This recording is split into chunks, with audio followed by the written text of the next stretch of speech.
Yo, what's up, YouTube? It's your boy Kari. I'm back here again with another video for y'all. First, I want y'all to hit that like button.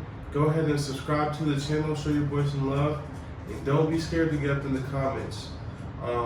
Like always, show me some love. And I want to keep making content for you guys and keep it lit. So, without any further ado, today's topic, what I want to talk about with y'all today is my 1 year opinion of living in Colombia, some of the things I learned, my kind of takeaways from my time here in Colombia.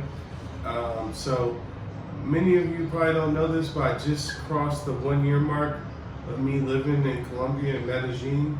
I arrived here in 2019 on December 29th, and today is January 4th, so it's even about a year and a week I've been here in Colombia. So, there's obviously a lot of things that you don't consider when you come here for a couple weeks, a month, maybe even 3 months. There's just some things that you learn about a place from being there so long, and I definitely have a lot of takeaways about Colombia after my time here. And I'm not leaving, I just wanted to make this video to kind of put everything together that I learned about Colombia since I've been here for the first year, and kind of just look back and just kind of have this for reference, just say maybe if I stay for another year, I can say some of these things are changed or my opinion may have changed. But first off, I just want to recap what has happened since I've been here in my life, since I got here in Colombia. So I got some notes here, so hopefully I won't forget anything. But obviously I arrived here December 29th. I already said that last year. My intention was just to be here for a month, enjoy myself. I've been coming to Colombia off and on since 2016, and so like I said, I had a possible job or some work that I could do. I had a friend in Texas that I was working with before. One of his friends had started a company out here, and they hooked me up, and he basically said, I can introduce you to my friend or give you the contact, and you can meet with him and see if there's a good fit, right? So when I came out here, I had a month booked with me and a good friend of mine from high school, shout out Kev, and he had been here a couple times as well. We were just gonna hang out, just kind of relax for a month, just kind of reset. I've been working corporate for about 4 years since I graduated college, so I just felt like I needed a break. I just had got out of a stressful kind of corporate situation, the last place I was working. So I was like, I got my savings, I know I'll be fine for a little while. And so, we just ended up here. So that was the plan, right?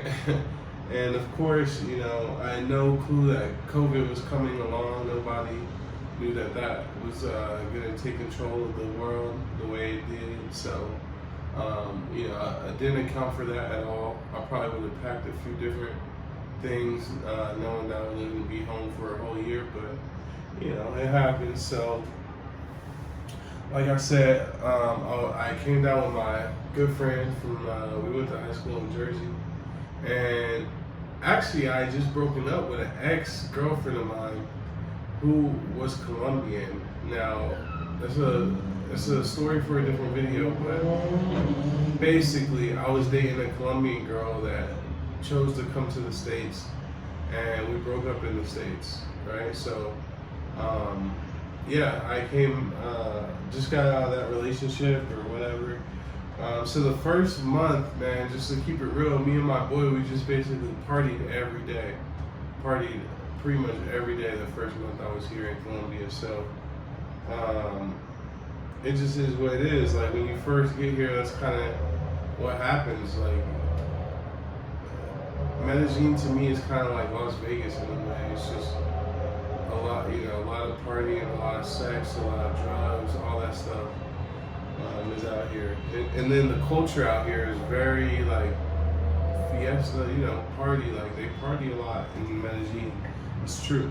So yeah, man, that was the first month. I was just partying every day, meeting new girls, you know, mainly, I never turned on Tinder or nothing like that. I was just meeting girls through a couple friends that I had from my last times coming out here, and they had connections with different people, and we would just be going out and end up at the club and meet people like that, and it happened that one of our good friends that's from out here really is an artist. So, him being an artist, we went to a lot of just artist stuff like photo shoots, music videos, clubs and stuff. So that was a good way for me to just kind of meet people. And, that's how I pretty much developed my first kind of friend group out here.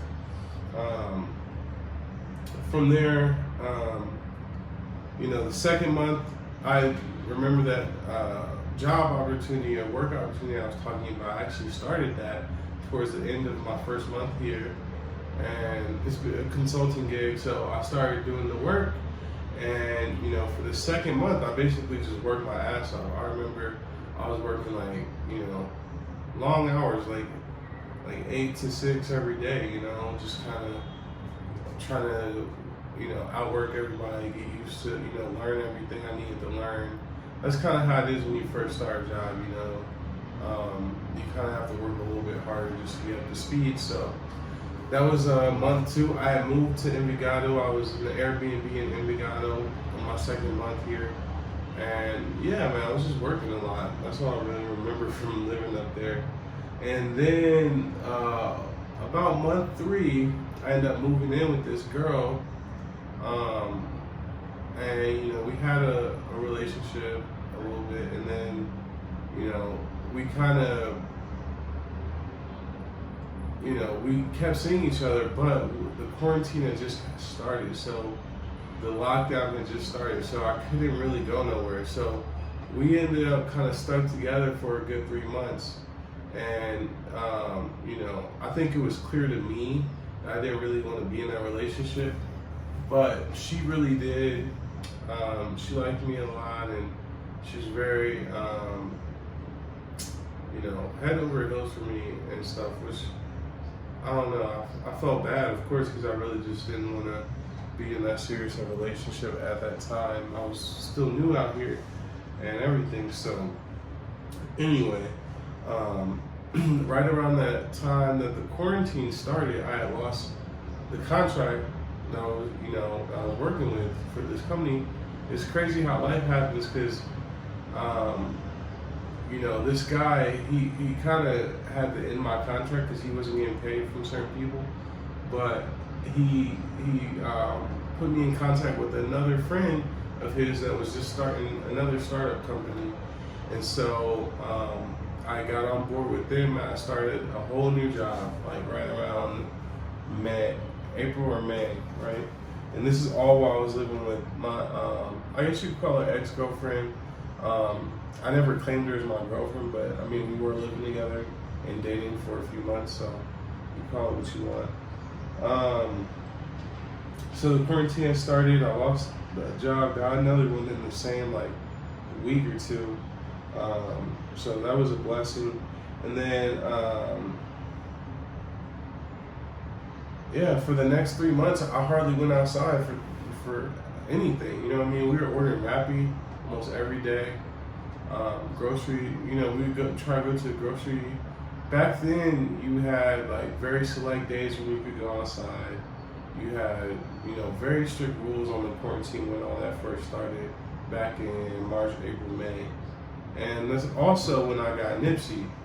So I purchased Nipsey around, I think on April 1st. So, yeah, man, that was a great decision now that I look back on it, because I had all this time to be with him, train him, and, get him settled in.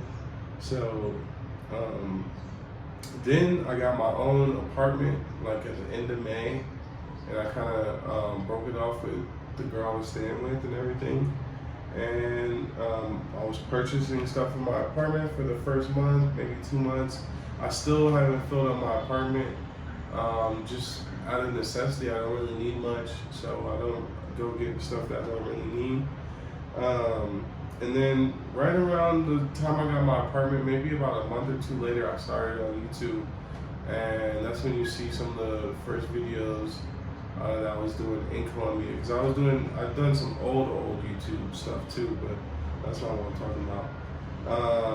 So yeah, then I started, all this time I'm just working with this new company.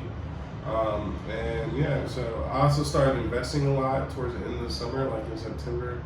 All the money I could get my hands on, I was putting into stocks, and that's done very well for me. And I've been helping out a lot of other people get started in stock trading.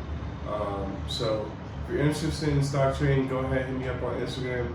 I do have a course that I do on stocks where we get on like a video call, and I break down the whole game to you and everything you need to know. So hit me up on Instagram if you're interested in that. And then we get down to the holidays, where I'm kind of stuck here right now because I've been helping this business owner set up his company here in Colombia, and until some of this paperwork is done, I just don't want to leave, because it's a lot on the line, I guess. I'd rather get all this taken care of before I leave, and basically that made me miss the holidays with my family, which was very tough being here, during December, end of November for Thanksgiving, December, and New Year's in January. So I'm planning on getting back to the States sometime in the next 2, maybe 3 weeks, maybe a month. We'll see. Because my mom's birthday is coming up, so I would like to see her for her birthday. And it's just been a long time. So with that, I want to go into my takeaways and kind of what I learned about Colombia. All that was just breaking down what's happened in my first year. So I think I'm gonna break this up into a part 2 for you, so the video is not too long. And in part 2, I'm just gonna go over everything that I learned, my final takeaways from my first year in Colombia, any advice I can give to you about living here in Colombia that I learned in my first year. So y'all go ahead, look for part 2 of this video, and let's get into it. Thanks for watching part 1. Don't forget to like, comment, and subscribe, alright? Show your boy some love. Follow me on Instagram. Go like a couple pics, man. Shout me out. I love y'all.